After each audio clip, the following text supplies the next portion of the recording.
إن الحمد لله نحمده ونستعينه ونستغفره ونعوذ بالله من شرور أنفسنا وسيئات أعمالنا من يهده الله فلا مضل له ومن يضلل فلا هادي له أشهد أن لا إله إلا الله وأشهد أن محمدا عبده ورسوله اللهم صل وسلم وبارك على نبينا محمد وعلى آله وصحبه ومن اتبع بهداه إلى يوم القيامة وبعد. Hadirin jamaah sekalian yang saya muliakan, masih dalam surat Al-Maidah ayat yang ke-60.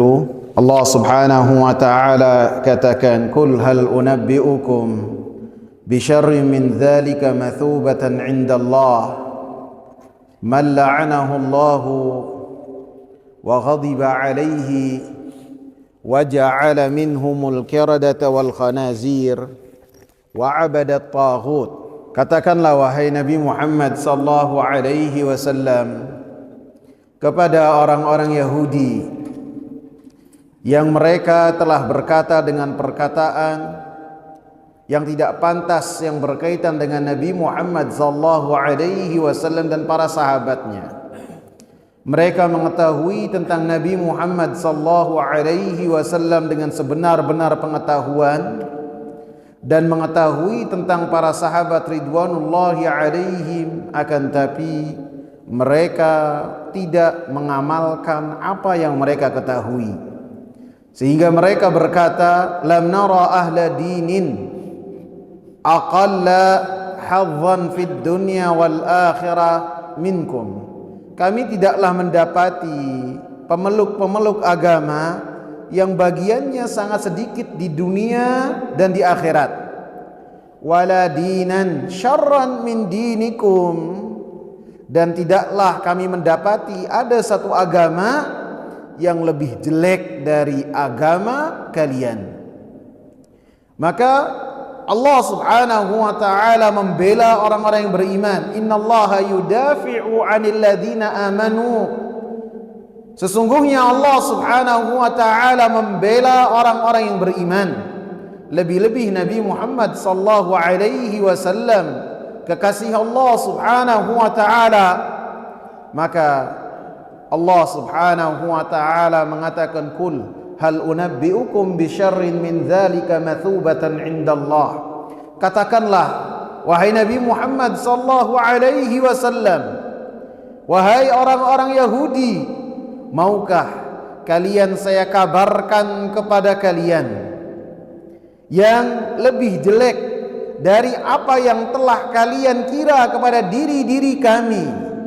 Tentu mereka lebih jelek keadaannya, lebih jelek tempat kembalinya dan balasannya di sisi Allah subhanahu wa ta'ala daripada apa yang telah kalian sangkakan kepada kami.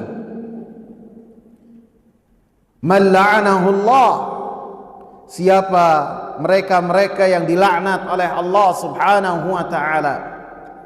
Kemudian Allah subhanahu wa ta'ala sebutkan sifat-sifat jelek yang dimiliki oleh orang-orang Yahudi, yang mana mereka lebih pantas untuk mengetahui bahwasanya diri-diri mereka adalah lebih jelek di sisi Allah subhanahu wa ta'ala, yaitu mereka-mereka yang dilaknat oleh Allah, yakni berkaitan dengan orang-orang Yahudi. Mereka dijauhkan oleh Allah subhanahu wa ta'ala dari rahmatnya dengan sebab apa yang telah mereka lakukan. Wa ghadiba alaihi, dan Allah subhanahu wa ta'ala murka kepada mereka. Wa ja'ala minhumul qiradata wal khanazir, dan Allah subhanahu wa ta'ala jadikan sebagian dari orang-orang Yahudi, bukan seluruh orang-orang Yahudi.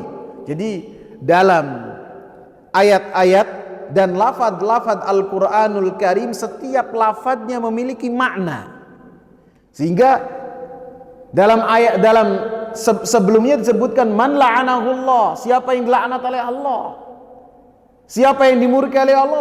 Sebagian besar mereka, sebagian besar, kecuali yang beriman kepada Nabi Muhammad sallallahu alaihi wasallam, seperti Abdullah bin Salam, seperti Ka'ab al-Ahbar. Setelah Nabi wafat, dia beriman kepada Nabi sallallahu alaihi wasallam. Akan tapi sebagian besar mereka mendapatkan laknat, mendapatkan murka dari Allah Subhanahu wa taala. Wa ja'ala minhumul qiradata wal khanazir, dan mereka, sebagian dari mereka dijadikan oleh Allah Subhanahu wa taala sebagai kera dan sebagai babi. Wa abadat taghut, dan mereka juga adalah penyembah-penyembah berhala, pelaku-pelaku kesyirikan kepada Allah Subhanahu wa taala, padahal mereka mengenal dakwah tauhid. Mereka mengetahui bagaimana cara beribadah kepada Allah Subhanahu wa taala dengan ibadah yang benar sesuai yang termaktub dalam kitab mereka.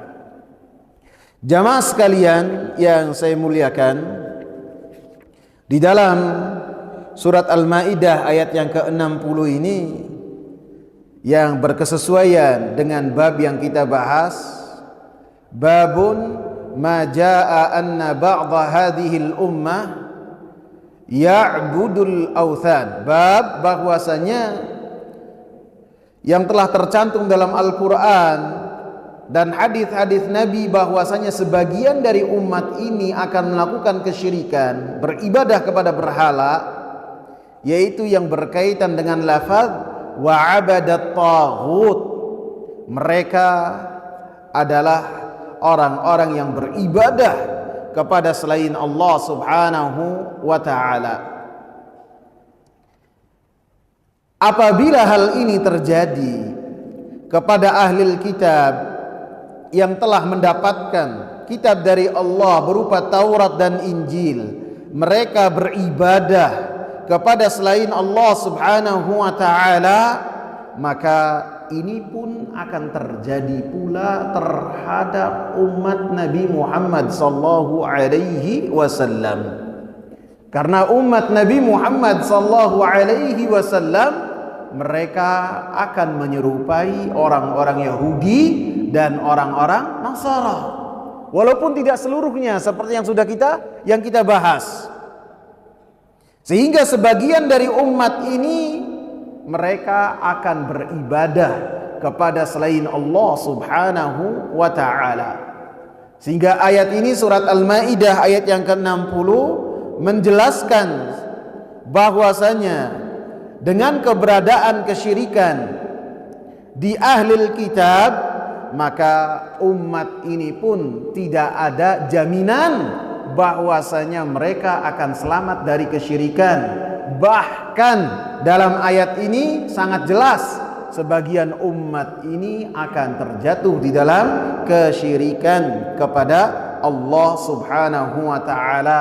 Karena dalam hadis yang nanti akan pertama kita bahas, Rasulullah sallallahu alaihi wasallam mengatakan, la tattabi'unna sanana man kana qablakum, kalian akan mengikuti jejak langkah orang-orang sebelum kalian.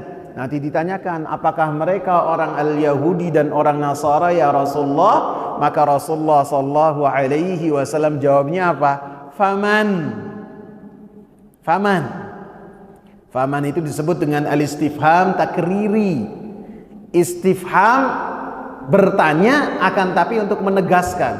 Begitu orang-orang para sahabat mengatakan, al-Yahud wan Nasara, apakah yang dimaksud oleh engkau ini wahai Rasulullah orang Yahudi dan Nasara? Maka Rasulullah katakan faman, siapa maning selain mereka yang dimaksud oleh Rasulullah sallallahu alaihi wasallam.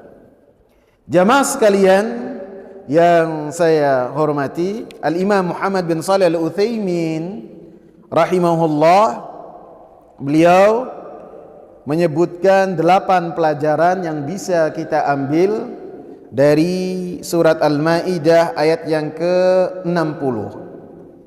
Yang pertama, takrirul khasmi wal ihtijaj alaihi bima la yastati'u inkarahu.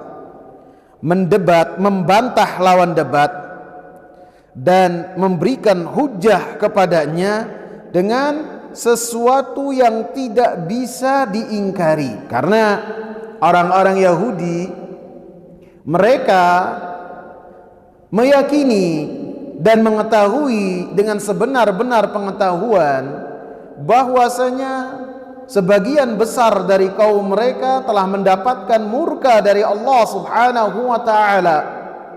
Mereka telah mendapatkan laknat dari Allah, dan mereka pun telah mengetahui bahwasanya sebagian orang-orang yang telah melakukan tipu daya di hari Sabtu, mereka telah dirubah oleh Allah Subhanahu wa taala menjadi kera, dan dalam riwayat yang lain menjadi kera dan babi.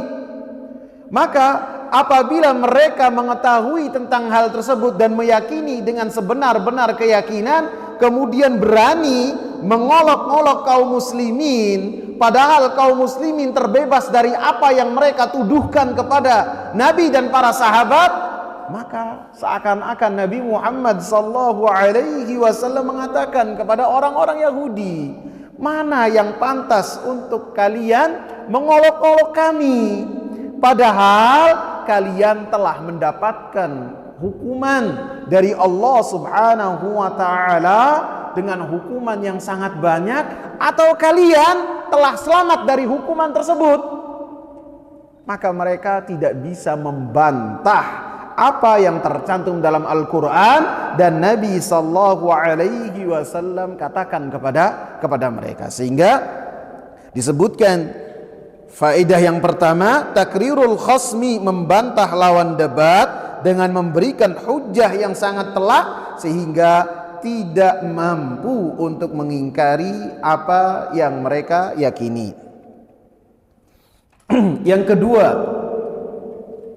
ikhtilafun nasi bil manzilati indallah, perbedaan manusia di dalam kedudukan di sisi Allah Subhanahu wa taala. Karena dalam ayat ini Allah Subhanahu wa taala mengatakan, "Qul hal unabbiukum bi syarrin min dzalika mathubatan indallah." Katakanlah wahai Nabi Muhammad sallallahu alaihi wasallam, maukah kalian saya kabarkan dengan satu balasan yang sangat jelek yang Allah Subhanahu wa taala berikan kepada kalian di sisi Allah Subhanahu wa taala? Menunjukkan ada orang-orang yang mereka mendapatkan balasan yang sangat jelek di sisi Allah Subhanahu wa taala, dan ada juga yang mendapatkan balasan yang jelek. Jadi jelek dengan sangat jelek itu beda. Dan ada juga yang mendapatkan balasan dari Allah Subhanahu wa taala dengan balasan yang baik. Dengan balasan yang dengannya mereka memuji Allah Subhanahu wa taala, dimasukkan ke dalam surganya Allah Subhanahu wa taala dengan rahmatnya, dan kedudukan di surganya disesuaikan dengan amalan-amalan yang telah mereka lakukan. Karena ketika seorang masuk surga, tidak ada yang mengatakan atau menyatakan bahwasanya dia masuk surga dengan amalan-amalan yang telah dia lakukan. Tidak ada yang bisa membayar untuk masuk surga dengan amalan-amalan yang telah dilakukan. Semuanya dengan rahmat dari Allah Subhanahu wa taala. Akan tetapi kedudukan seseorang di surga ditentukan oleh amalan-amalan yang dilakukan oleh seseorang. Maka kedudukan seseorang di sisi Allah Subhanahu wa taala tentu dilihat dari bagaimana dia beriman kepada Allah Subhanahu wa taala ataukah tidak. Imannya kuat ataukah tidak. Imannya bertambah ataukah berkurang. Maka dengannya seseorang akan mendapatkan predikat di sisi Allah Subhanahu wa taala, inna akramakum indallahi atqakum. Orang yang paling mulia di sisi Allah Subhanahu wa ta'ala adalah orang yang paling bertakwa. Makin dia bertakwa kepada Allah, makin dia takut kepada Allah Subhanahu wa ta'ala, makin dia memperbanyak bekal ketakwaan kepada Allah Subhanahu wa ta'ala. Ketika beramal ikhlas sesuai dengan apa yang telah dicontohkan oleh Rasulullah sallallahu alaihi wasallam, maka Allah Subhanahu wa ta'ala tidaklah menzalimi hamba-hambanya dan dicatat amalannya sebagai catatan kebaikan di sisi Allah Subhanahu wa ta'ala, dan setiap orang akan menemui amalan yang telah dia lakukan di dunia ini. Setiap amalan sekecil apapun, bahkan pelakunya lupa bahwasanya dia telah beramal dengan amal soleh mungkin 15 tahun yang lalu. Dia tersenyum kepada saudaranya dengan senyum yang ikhlas, dan saudaranya bergembira dengan senyuman itu, dia lupa. Wa nasuh, kata Allah. Di sisi Allah Subhanahu wa ta'ala tidak akan terlupakan, tidak akan terlalaikan sekecil apapun. Lebih-lebih yang besar, baik kejelekan ataupun keburukan, maka seorang akan menemuinya hasil dari apa yang telah dia lakukan pada hari kiamat kelak. Sehingga kedudukan seseorang di sisi Allah Subhanahu wa ta'ala berbeda-beda, tergantung dari ketakwaan, dari tauhid, dari iman yang ada di hatinya, dan ditunjukkan dengan perkataan dan amalan sehari-hari dia. Sehingga Allah katakan, wa fawqa kulli dzi ilmin alim. Di atas orang alim itu ada orang alim lagi. Ada terus bertingkat, berbeda-beda. Dan ini menunjukkan kedudukan yang berbilang di sisi Allah Subhanahu wa ta'ala. Sehingga Allah Subhanahu wa ta'ala memilih kedudukan seseorang sesuai dengan kehendak Allah Subhanahu wa ta'ala. Para nabi dan para rasul dipilih oleh Allah Subhanahu wa ta'ala. Kemudian di antara mereka ada yang diangkat lagi, tidak sama posisi para nabi dan para rasul. Kemudian ada ulul azmi minar rusul. Ulul azmi minar rusul yang mana mereka rasul-rasul yang memiliki keteguhan yang luar biasa. Seperti Nabi Nuh, dakwahnya aja 950 tahun. Buyutnya sampai berwasiat kepada wereng apa cicit namanya. Wereng kali ya. Anaknya cicit apa?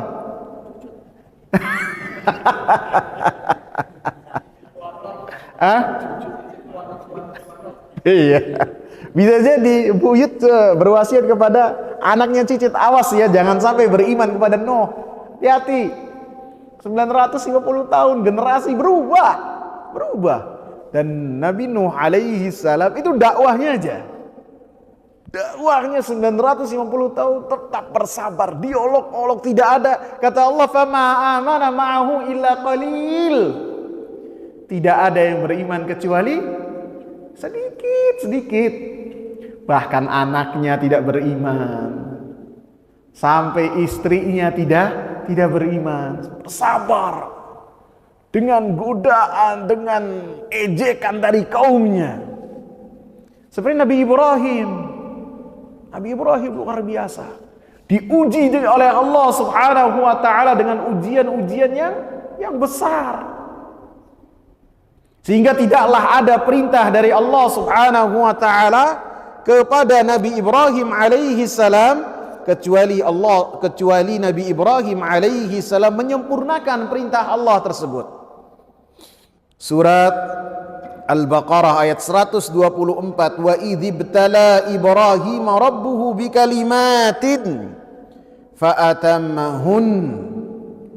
Dan ingatlah ketika Allah Subhanahu wa ta'ala Rabbnya Nabi Ibrahim menguji Nabi Ibrahim alaihi salam dengan ujian-ujian yang sangat banyak. Ujian-ujian yang sangat banyak.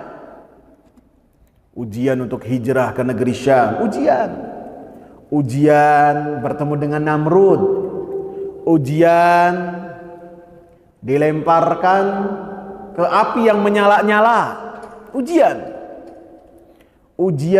begitu memiliki buah hati penantian yang sangat lama. Kemudian diperintahkan oleh Allah Subhanahu wa ta'ala untuk meninggalkan Hajar dan Ismail alaihi salam di kota yang tidak ada penghuninya dan tidak ada kehidupan. Antum bayangkan, Allah sifati ghairi dzi zara'. Kota Mekah itu tidak ada kehidupan dan tidak berpenghuni. Diperintahkan untuk menaruh istri dan buah hati yang sudah dinanti dalam waktu yang sangat lama, ditinggalkan di lembah tersebut. Taat beliau, taat. Tidak ada keraguan sedikit pun. Dikasih bekal sedikit, kemudian ditinggal di lembah tersebut. Kemudian apa? Begitu tumbuh besar, ketika harapan-harapan seorang ayah makin besar kepada putranya, disuruh apa? Untuk menyembelih. Ini ujian. Karena Nabi Ibrahim ini kedudukannya beda dengan yang lain. Nabi Ibrahim kekasih Allah. Allah cemburu kepada Nabi Ibrahim dengan kecemburuan yang sesuai dengan keagungan Allah Subhanahu wa taala. Apakah Nabi Ibrahim lebih sayang kepada anaknya atau kepada Allah Subhanahu wa taala? Maka Nabi Ibrahim alaihi salam dengan diskusi yang sangat lembut dengan putranya, maka mengeksekusi Nabi Ismail alaihi salam dan diganti oleh Allah Subhanahu wa taala dengan sembelihan yang sangat besar. Begitu juga Nabi Isa, begitu juga Nabi Musa, begitu juga Nabi Isa, begitu juga Nabi Muhammad sallallahu alaihi wasallam. Maka mereka adalah ulul azmi minar rusul, memiliki kedudukan yang tinggi, lebih tinggi daripada rasul-rasul dan nabi-nabi yang lain. Dan di antara yang 5 ini ada 2 yang memiliki keistimewaan lebih dari yang lainnya, yaitu Khalilullah, kekasih Allah. Wattakhadallahu Ibrahim khalila. Allah jadikan Nabi Ibrahim sebagai kekasih Allah Subhanahu wa taala. Dan Nabi Muhammad pun mengatakan, innallaha attakhadhani khalila kama takhadha Ibrahim khalila. Sesungguhnya Allah telah menjadikan aku sebagai kekasihnya sebagaimana Nabi Ibrahim diangkat oleh Allah Subhanahu wa taala sebagai kekasihnya. Ini kedudukan yang bertingkat, berbeda-beda, tidak sama. Dan di antara 2 ini yang lebih tinggi dari yang lainnya adalah Nabi Muhammad sallallahu alaihi wasallam. Karena Nabi Muhammad sallallahu alaihi wasallam mengatakan, ana sayyidu waladi Adam wala fakhr yaumal qiyamah. Saya adalah pemimpinnya yang terbaik dari anak manusia yang di hari kiamat. Dan ini Nabi sallallahu alaihi wasallam ucapkan tanpa kesombongan sedikit pun, dalam rangka bersyukur kepada Allah Subhanahu wa taala. Kemudian pelajaran yang ketiga, su'u halil yahud alladhi halat bihim hadhihi al-uqubatu min al-la'ni wal ghadabi wal maskhi wa ibadati at-taghut. Penjelasan tentang jeleknya keadaan orang-orang Yahudi dalam beragama dan dalam semua hal, dalam beragama, dalam bermuamalah. Maka mereka keadaannya sangat jelek sekali, sehingga mereka mendapatkan hukuman-hukuman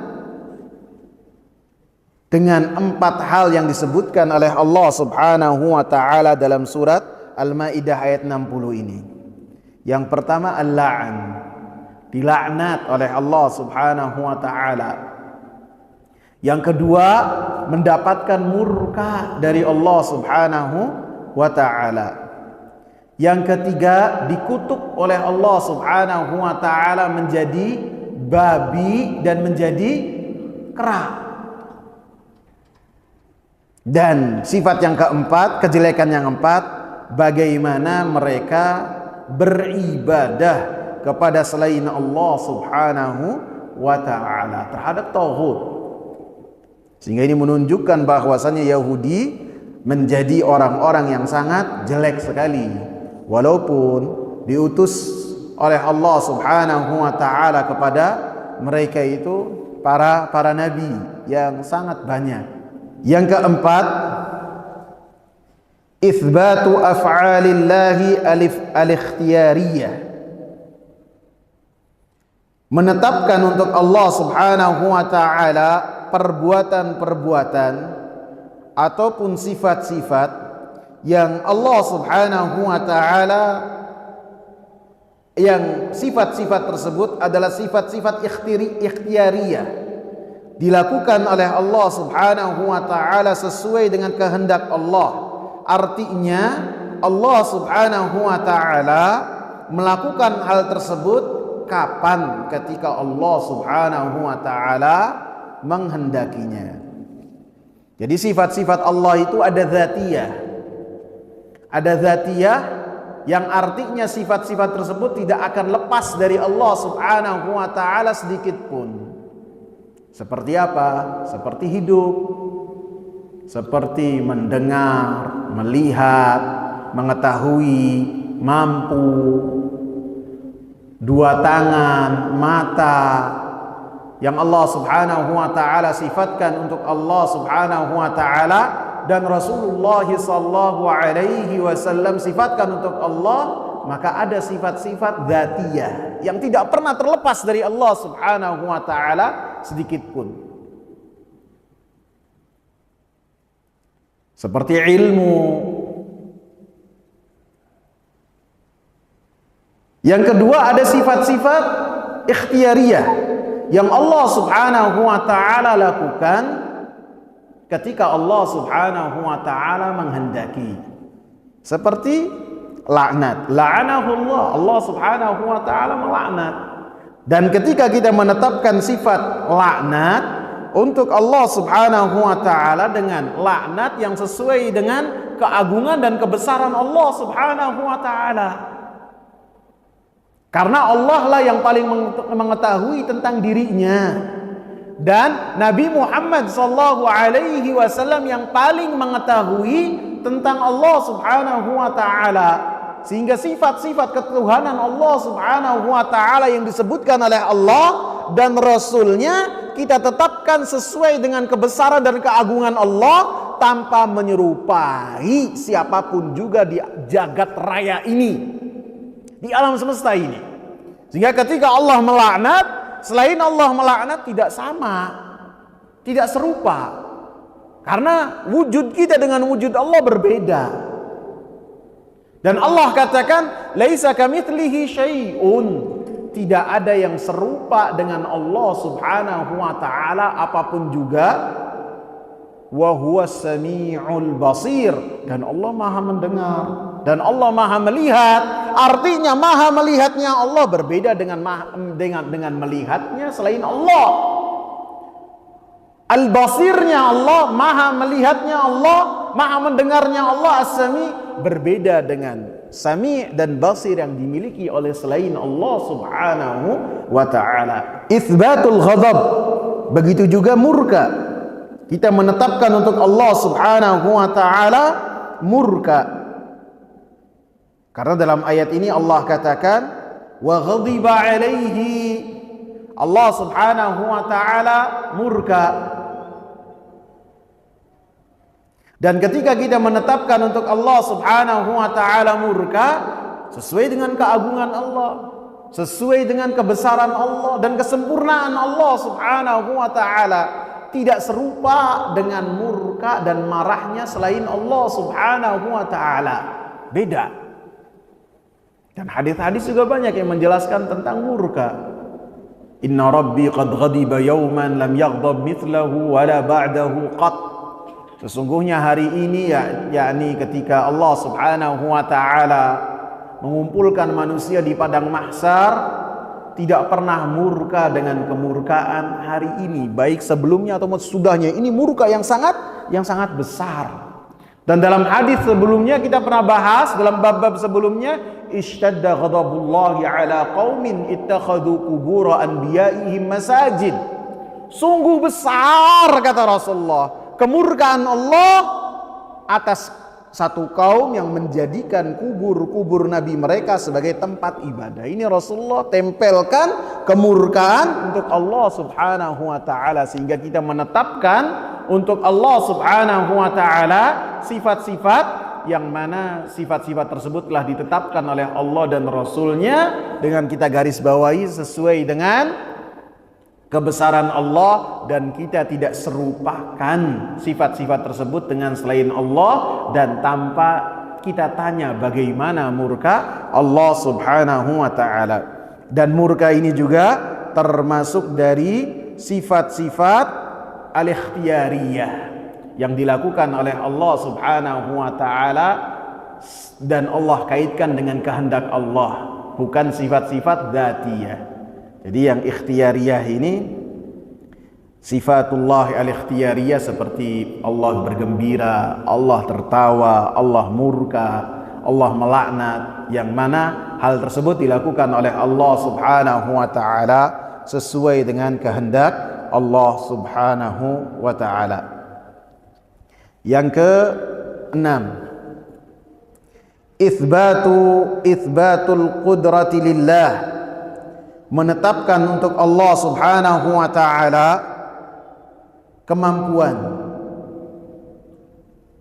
Artinya dalam surat ini Allah subhanahu wa ta'ala katakan, wa ja'ala minhumul qiradata wal khanazir, dan Allah subhanahu wa ta'ala jadikan orang-orang Yahudi, sebagian di antara mereka menjadi kera, dan sebagian yang lain menjadi babi.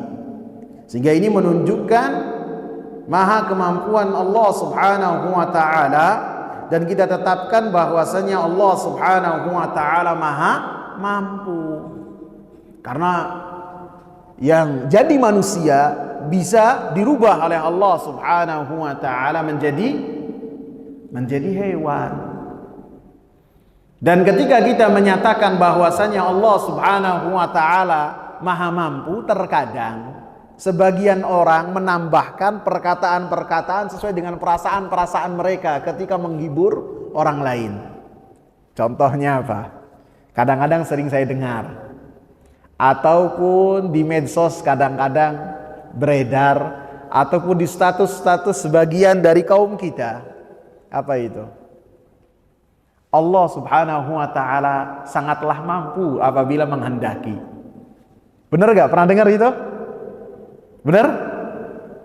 Coba antum balik. Antum balik ucapan tersebut. Artinya dari ucapan tersebut, Allah subhanahu wa ta'ala tidak mampu untuk melakukan hal tersebut apabila tidak menghendaki. Bahaya enggak? Bahaya enggak? Padahal Allah subhanahu wa ta'ala mampu terhadap segala sesuatu, baik yang Allah kehendaki ataupun yang tidak Allah subhanahu wa ta'ala kehendaki, baik yang Allah subhanahu wa ta'ala suka ataupun yang tidak Allah subhanahu wa ta'ala suka. Sehingga ini dibahas oleh para ulama, dan ini bukan dari kejelian saya, bukan. Disusun oleh Syekh Bakar Abu Zaid rahimahullah dalam kitab beliau Mu'jamul Manahi, kamus perkataan-perkataan yang dilarang. Tebal kitabnya, 1000 halaman lebih. Di antaranya seseorang yang ketika mengucapkan Allah subhanahu wa ta'ala sangatlah mampu, qadir, idza sya, diiringkan dengan apabila Allah menghendaki. Beliau kemudian mengatakan apabila dibalik, mafhumul mukhalafahnya, apabila Allah subhanahu wa ta'ala tidak menghendaki maka tidak mampu, dan ini sangat fatal sekali. Yang ke-7, annal uqubati min jinsil amal, bahwasanya hukuman dari Allah subhanahu wa ta'ala itu tergantung dari jenis perbuatannya.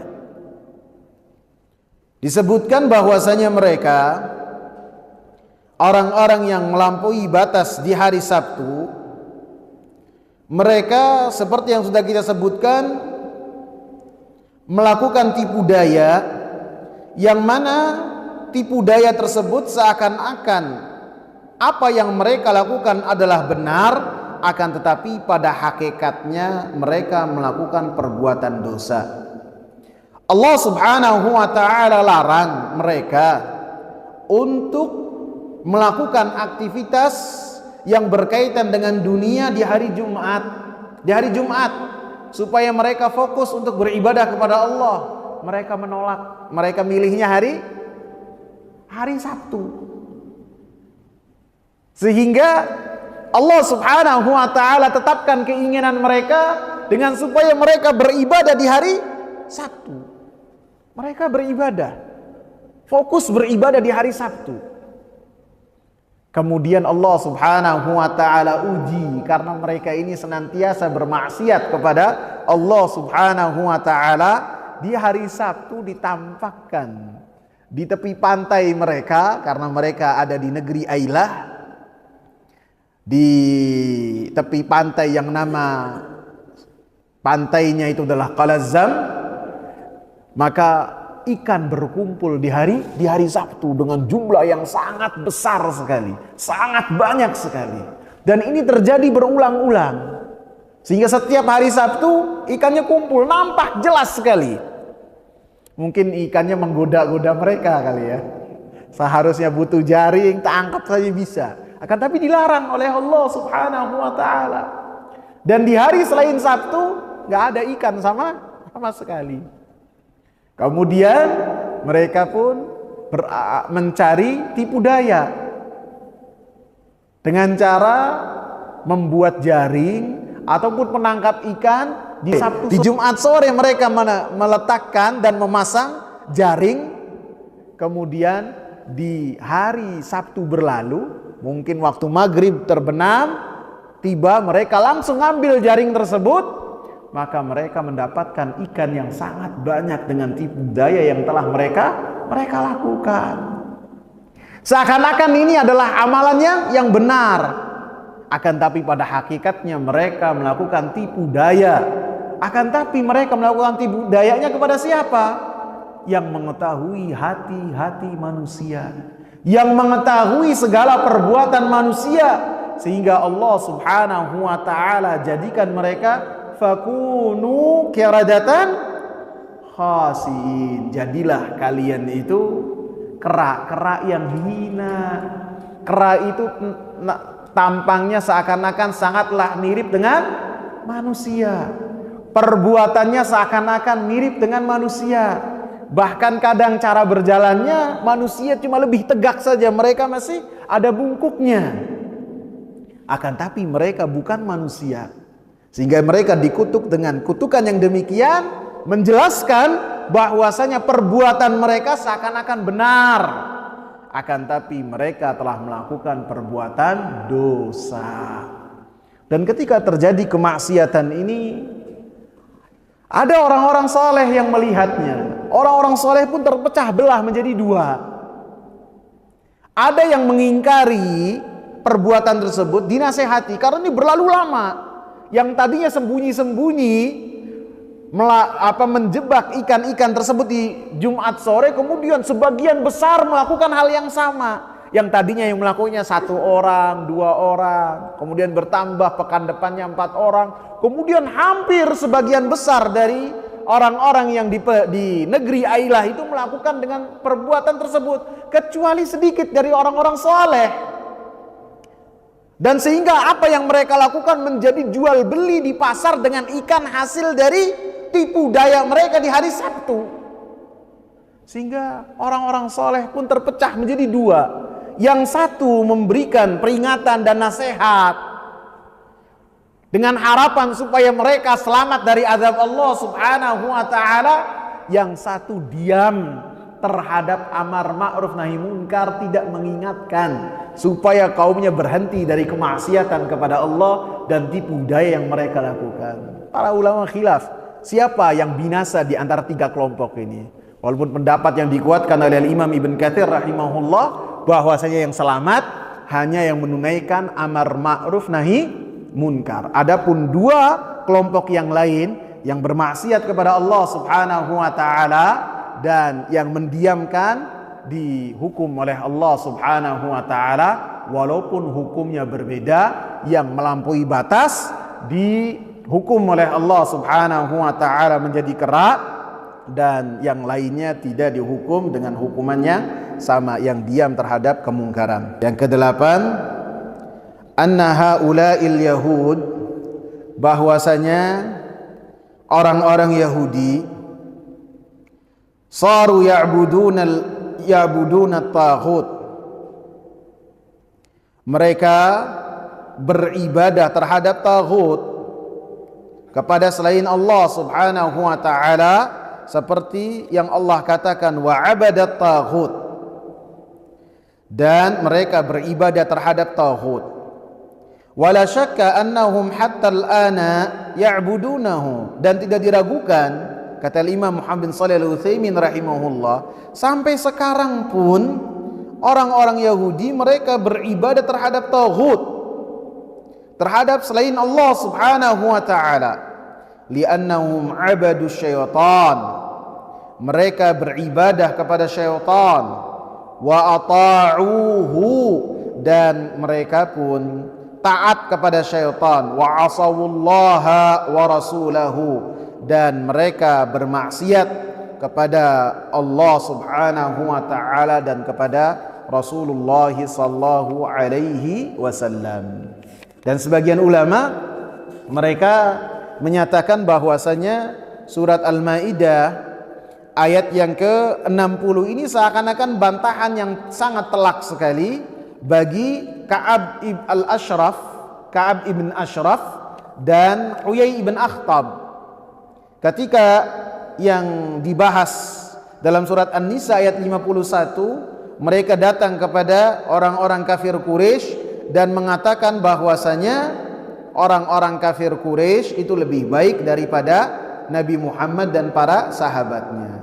Maka dalam ayat ini dibantah bahwasanya kalian wahai orang-orang kafir Quraisy, kalian wahai orang-orang Yahudi, kalian kedudukannya sangat jelek di sisi Allah Subhanahu wa taala dengan sifat-sifat yang tercela yang Allah Subhanahu wa taala sebutkan dalam surat Al-Maidah ayat ke-60. Walaupun Ka'ab ibn al-Ashraf ini wafat sebelum, atau lebih tepatnya mati ya. Ka'ab ibn al-Ashraf ini pembesar Yahudi yang sangat memerangi Nabi sallallahu alaihi wasallam. Kalau tidak salah dia wafat setelah perang Uhud kalau tidak salah, atau sebelum perang Uhud. Adapun Huyai ibn Akhtab ini setelah perang Khaybar itu diusir ataupun dibunuh oleh Nabi sallallahu alaihi wasallam. Dan Huyai ibn Akhtab ini termasuk mertuanya Nabi sallallahu alaihi wasallam karena ayah dari Safiyah, istrinya Nabi sallallahu alaihi wasallam. Kemudian yang berkaitan dengan bahwasanya sebagian ulama mengatakan seperti yang sudah saya sebutkan, bahwasanya yang berkaitan dengan babi dan kera-kera yang Allah Subhanahu wa taala kutuk ahlil kitab, disebutkan bahwasanya sebagian ulama mengatakan bahwasanya orang-orang Yahudi yang dikutuk menjadi kera itu ketika mereka melampaui batas dan melakukan tipu daya di hari Sabtu. Adapun yang dikutuk oleh Allah Subhanahu wa taala menjadi babi adalah mereka-mereka pengikutnya Nabi Isa alaihi salam yang kufur terhadap meja makan Maidah yang diturunkan oleh Allah Subhanahu wa taala dari langit. Dan ini pendapat sebagian ulama.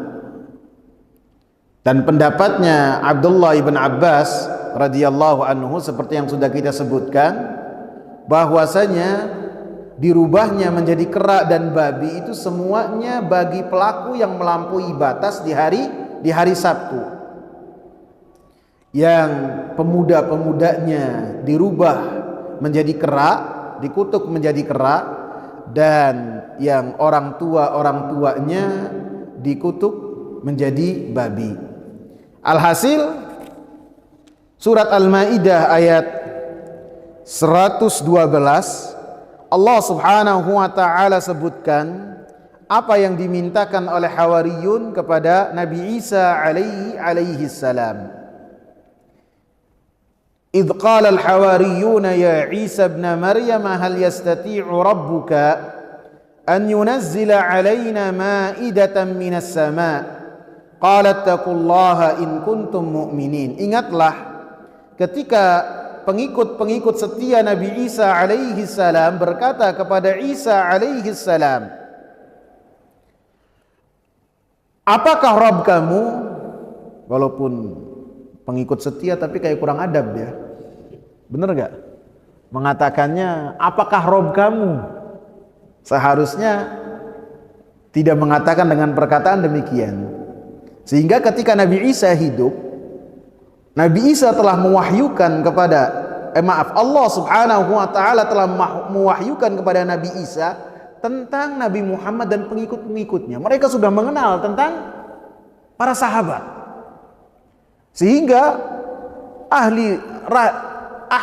orang-orang ahli agama dari pengikutnya Nabi Isa dari orang Nasara, ketika Masjidil Aqsa ditaklukkan oleh Umar bin Khattab datang dengan kesederhanaan yang luar biasa. Begitu juga para sahabat datang dengan rendah hati yang luar biasa. Mereka serentak mengatakan, inilah sifat-sifat yang telah termaktub dalam kitab kami yang berkaitan dengan pengikut Nabi yang penuh kemuliaan. Ketika mereka melihat Umar, ketika mereka melihat Abu Ubaidah bin Al-Jarrah dan para sahabat-sahabat yang lainnya masuk ke Al-Masjidil Aqsa.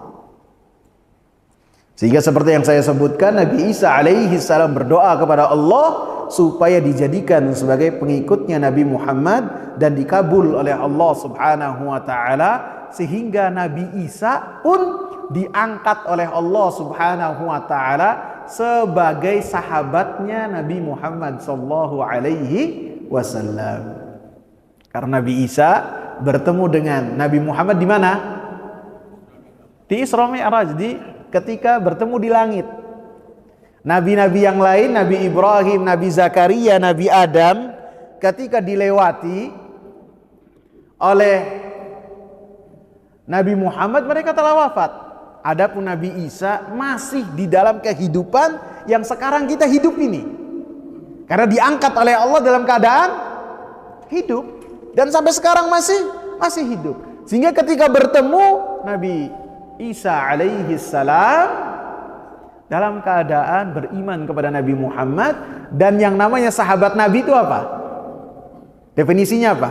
Orang yang bertemu dengan Nabi Muhammad, kemudian dia beriman kepada Nabi Muhammad dan nanti mati di dalam keimanan tersebut, maka itu seorang sahabat. Sehingga kata Imam Zahabi rahimahullah, wa huwa akhiru man mata minas sahabah.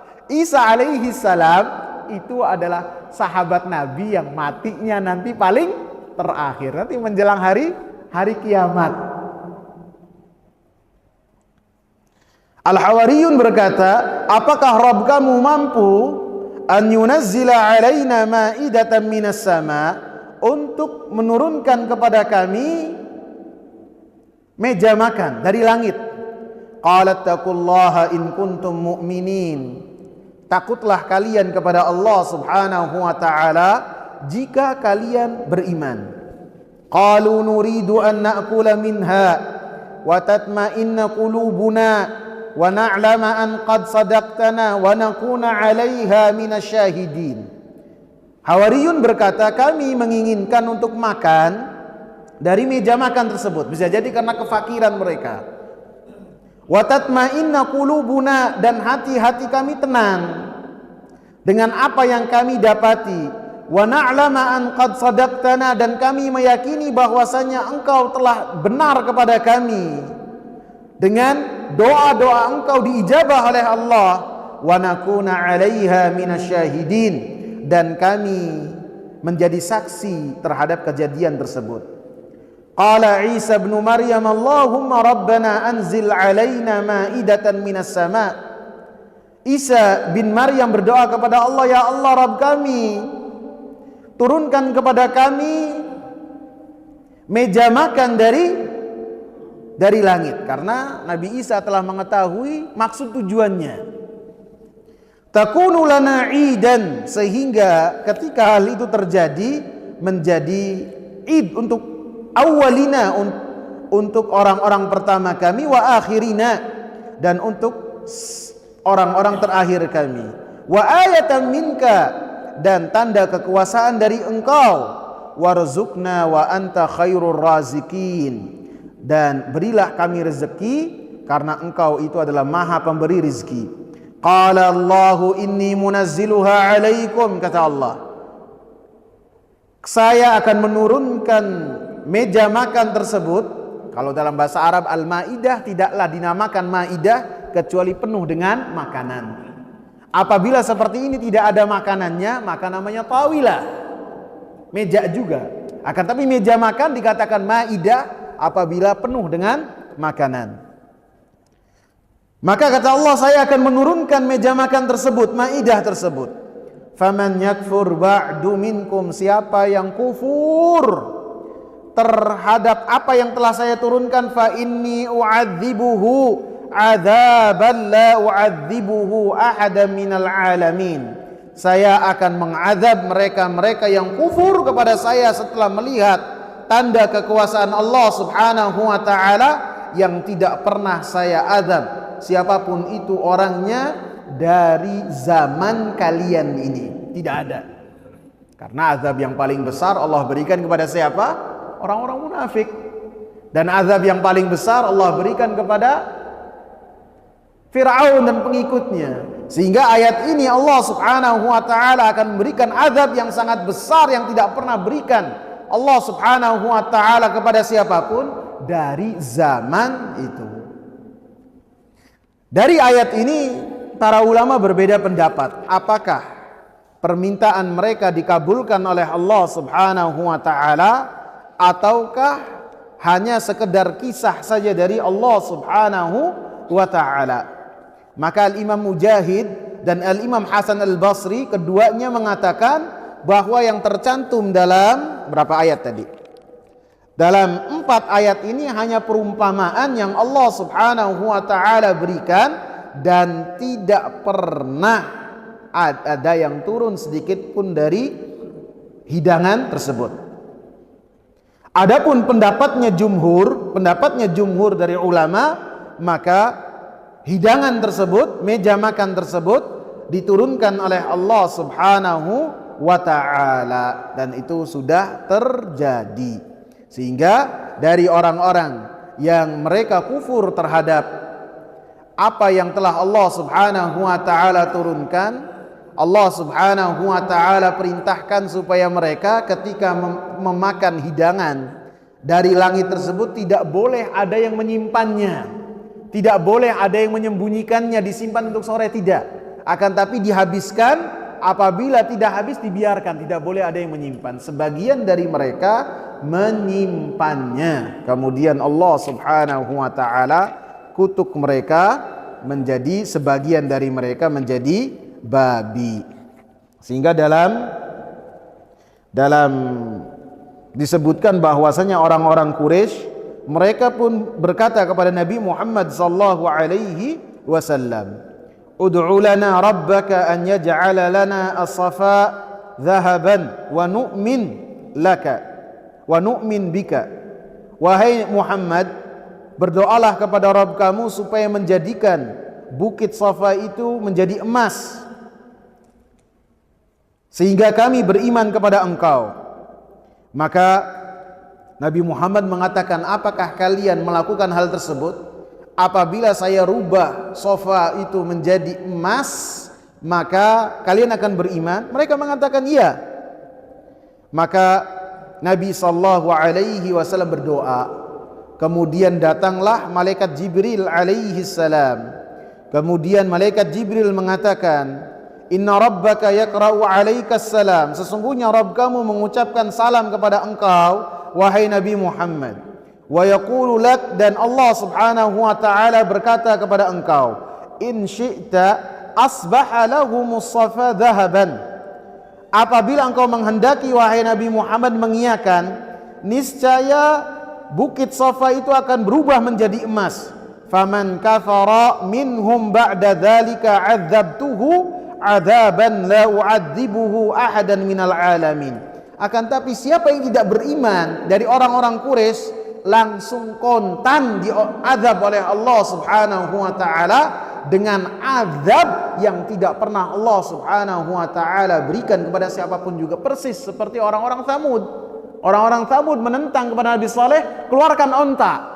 Dan permintaan mereka dengan permintaan yang sangat sulit sekali dilakukan, keluarkan onta dari batu. Dan kalau bisa ontanya lagi bunting. Dan dipenuhi oleh Allah Subhanahu wa taala. Ketika mereka kufur, langsung diazab oleh Allah Subhanahu wa taala. Demikian juga yang berkaitan dengan bukit Safa. Wa in syi'ta fatahtu lahum babat taubati war rahmah. Dan apabila engkau menghendaki wahai Nabi Muhammad, saya tidak mengabulkan permintaan mereka, akan tapi akan saya lapangkan untuk mereka pintu taubat dan pintu rahmat. Maka Nabi Muhammad sallallahu alaihi wasallam mengatakan, bal babut taubati war rahmah. Yang diminta oleh Nabi Muhammad, pintu taubat dan rahmat dibukakan oleh Allah Subhanahu wa taala. Wallahu taala a'lam. Ada pertanyaan, ikhwah? Ya, tafadhal.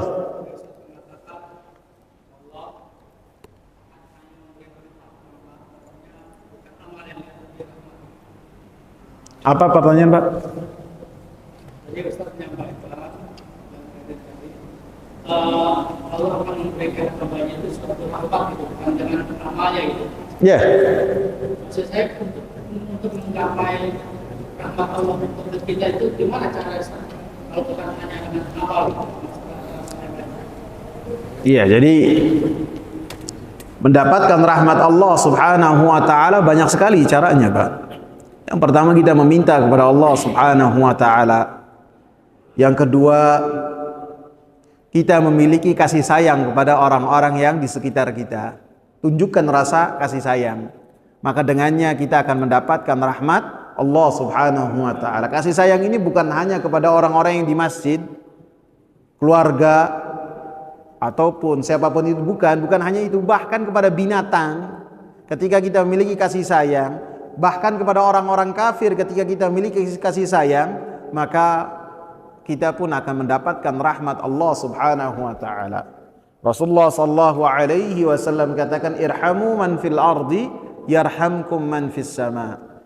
Kalian kasih sayangilah orang-orang yang siapapun yang ada di muka bumi, siapapun, maka Allah Subhanahu wa taala yang ada di atas langit akan berikan rahmat kepada kita. Gitu, Pak. Banyak sekali amalan-amalan yang dengannya kita mendapatkan rahmat dari Allah Subhanahu wa taala. Ada lagi, ikhwan? Cukup ya? Ya, silakan. Yahudi sama Israel. Kalau Israel itu pada dasarnya julukan untuk Nabi Ya'qub. Wa harrama Israilu ala nafsih, Allah katakan. Dan Israel mengharamkan atas dirinya beberapa makanan. Jadi Israel itu adalah nama untuk Nabi Ya'qub, yang artinya il itu artinya Allah. Jibrail, ilnya itu Allah. Mikail, ilnya itu Allah dalam bahasa Ibrani. Sehingga ketika nabi-nabi itu memanggil Allah dengan mengatakan ya Ilya, yaitu ya Allah. Dan Ilya ini memiliki dua makna dalam bahasa Ibrani. Bisa artinya Allah, bisa artinya Bapa. Sehingga sebagian orang-orang tersebut ketika berdoa memanggil Allah ya wahai Bapa, artinya ya Ilya. Jadi Israel itu artinya Abdurrahman. Itu julukan yang Allah Subhanahu wa taala berikan kepada Nabi Ya'qub alaihi salam. Adapun Yahud itu keturunan dari Nabi Ya'qub, dari Israel ini. Nabi Yakub alaihi salam memiliki berapa anak? Berapa anak? 12. Di antaranya ada yang bernama Yahuda. Nah, Yahuda ini adalah bibit dari Yahudi yang mereka menisbatkan keturunan dari Yahuda, inilah yang kemudian dikenal dengan Yahudi sampai sekarang ini. Dan mereka ketika menamakan diri mereka sebagai Israel, itu dalam rangka mereka berupaya untuk mendapatkan kemuliaan. Untuk mendapatkan kemuliaan. Karena tidaklah disebut Bani Israel dan Israel oleh Allah kecuali ketika Allah memuji dalam Al-Quran. Akan tapi ketika menyebut celaan-celaan untuk mereka, Allah sebutkan waqalatil yahud walan tarda ankal yahud, dengan mengatakan mereka adalah Yahudi. Jadi bisa dikatakan berbeda antara Israel dengan Yahudi. Sehingga para ulama mengatakan ketika terjadi dari dulu ya, dari orang-orang Yahudi itu mencaplok tanah kaum muslimin di negeri Syam, maka para ulama membahas jangan kita mencela orang Yahudi itu dengan mencela Israel. Jangan, tidak boleh. Kita sebut mereka dengan Yahudi. Karena yang pertama, mereka apabila disebut Israel itu bangga. Satu. Yang kedua, apabila kita mencela Israel, maka yang dicela siapa? Nabi Yakub, yang mana memiliki kedudukan di sisi Allah Subhanahu wa taala. Paham ya? Cukup, semoga bermanfaat. Subhanakallahumma bihamdika asyhadu an la ilaha illa anta astaghfiruka wa atubu ilaik. Assalamualaikum warahmatullahi wabarakatuh.